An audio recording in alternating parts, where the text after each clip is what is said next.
আকাশ টাকা পাইতাম, তুই টাকাটা কবে দিবি? আচ্ছা দিয়ে দিতে। আচ্ছা বাবা রে, আমার তো ওষুধটা শেষ হয়ে গেছে, তো তুই যদি কিছু টাকা দিতি আমি ওষুধটা কিনতে পারতাম। হ্যাঁ, তোমার তো টাকা পয়সা নিয়ে সময় হয় না। যে সময় চাও এই সময় আছে টাকা চাও, টাকা দাও। তুমি টাকা ছাড়া কিছু বলো না।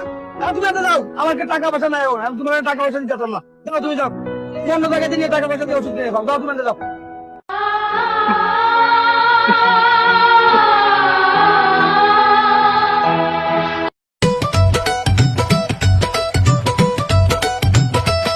শালার কি জমুন আইলো, বাপে বুলারে সারা জীবন কষ্ট কইরা বড় করলো, এখন বাপ এই বুলাই অপমান করে। আয় রে জীবন।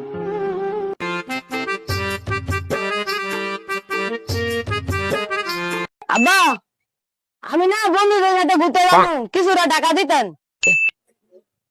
মাদাম কয় টাকা লাগবে রে তোর? যে কয় টাকা লাগবে ক, খালি কয় টাকা লাগবে? আর বাবা 1000 টাকা দিলে হইব। আচ্ছা ঠিক আছে, 1000 টাকা নিয়ে তুই যা, যা বন্ধুকের সাথে ঘুরে আয়, যা।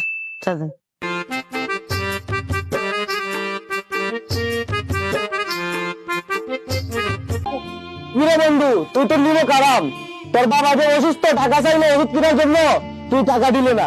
আর এইদিকে তোর পোলা ঘুরতে যাইবো, তুই ঠিকই টাকা দেস। তুই তো নিলো কারাম, তুই তো মানুষ না। তুই চিন্তা করিস না, একসময় তোর পোলা বড় হইব, তখন তুই অসুস্থ হইব, তখন তোর কি হইব?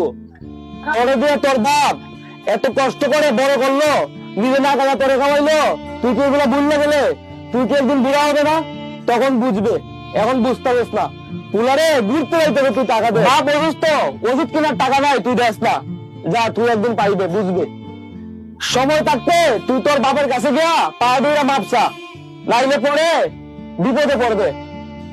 বন্ধু তুই তো আমার চোখ খুলে দিছিস, আসলে আমি প্রথমে বুঝতে পারি না। বন্ধু তুই ঠিক কথা বলছিস, আমিও একদিন মুরব্বী হব।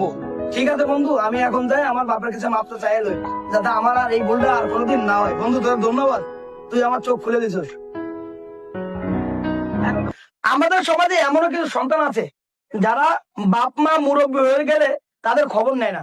ভাই আমাদের সবারই একদিন মুরব্বী হতে হবে, তাই আমরা কখনো বাপ মাকে ভুলে যাব না। ভিডিওটি ভালো লাগলে অবশ্যই শেয়ার করে অন্যকে দেখার সুযোগ করে দিবেন। ধন্যবাদ, দেখা হবে পরবর্তী কোনো ভিডিও।